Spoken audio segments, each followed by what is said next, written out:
Hey, it's been a while since I did a video.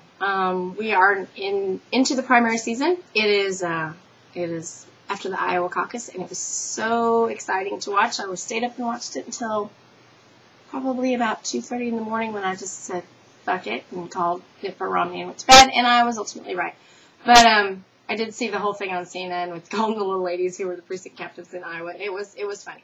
And I'm ready for New Hampshire, and I think it's interesting, and I'm amazed at Rick Santorum's rise to the top.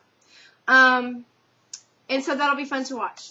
And I guess really what I wanted to do a video about today is I was involved in a Facebook debate last night about guns, and it's so hard to have a realistic debate with someone who is pro-gun or someone who's anti-gun. You know what I mean? Like, especially people who live in very, very different parts of the country. Like, I live in a major metropolitan area in the South. And so there are like, in just the surrounding counties, we have 4 million people. We live next to 4 million people. It just in the city alone, we have over 500,000 people. It just in the city. And anybody can get a gun. You know, so my view of guns and their pros and cons are different than someone who lives maybe in the Midwest, maybe away from a lot of people. Maybe it's a good idea to have a lot of guns out there. I don't know. I know that you don't have to worry so much about what if your neighbor has a gun if you live out there. I do.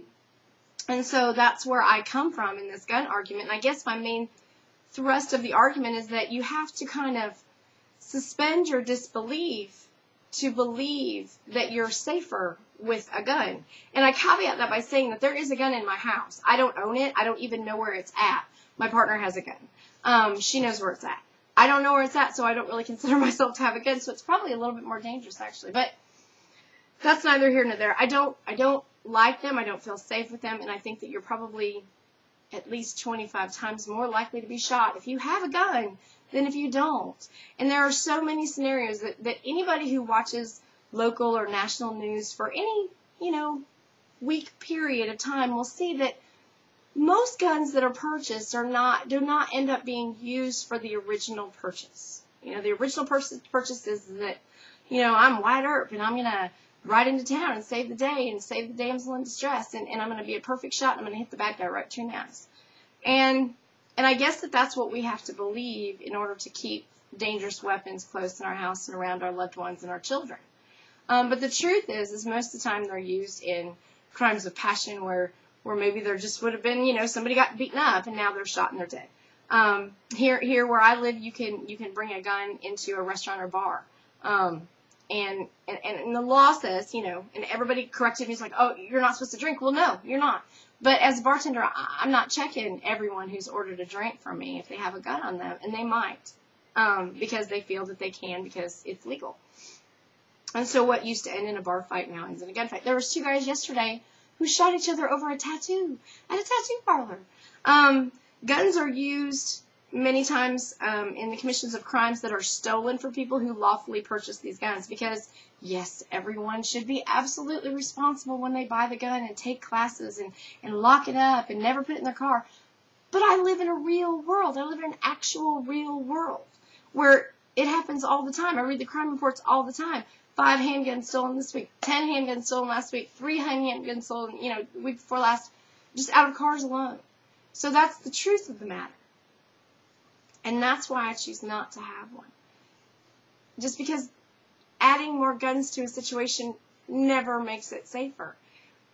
But in order for people to have guns, they have to not believe that. They have to not believe that there would be many, many, many more people alive and children alive who hadn't been accidentally shot. And I'm not sure how, and I guess that got me onto another subject, which is about how we've kind of gone into this world of we have to kind of believe things that aren't true in order to survive. And I think that that's kind of where we're headed right now, and I'm watching the politics play out, and I think that that's an interesting debate. I mean, we have to believe that guns, personal handgun use, I'm not talking about military, I'm not talking about cops, I'm talking about personal handgun use, is more used in the commission of defense than it is accidentally. And that's not true, and that can be proven out by empirical data, but I guess you have to believe that in order to be pro-gun. We have to believe that all people on welfare are black people who are just laying around their couch smoking pot and watching People's Court. And we have to believe that tax cuts create jobs. We have to believe that all Hispanic people are illegal immigrants. We have to believe all these things, and none of them are true. And we know none of them are true, but many of us go ahead and believe them because it makes us feel better. I'm not sure why. I can't quite figure that out. So maybe if y'all could help me, I would appreciate it. Why is it that we need to talk ourselves into feeling or believing things that aren't true? And maybe you can help me. Thanks.